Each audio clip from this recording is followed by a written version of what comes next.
5 gabay para sa masayang buhay. The first one is free your heart from hatred. Magpatawad ka, huwag ka magtatanim ng sakit ng loob. The second is free your mind from worries. Marami tayong mga takot sa buhay, hindi naman lahat yan magkakatotoo. Third is to free ourselves from greed and selfishness.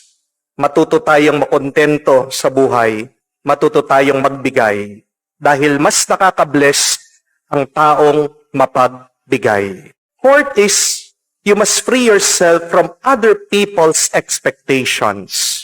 Kailangan nating tanggapin, hindi lahat ng tao magugustuhan tayo. Pero dapat, wag nating ikisama ng loob yun. Not everybody will love you, but that's okay. Accept that, be happy. And number 5, we must free ourselves from sin.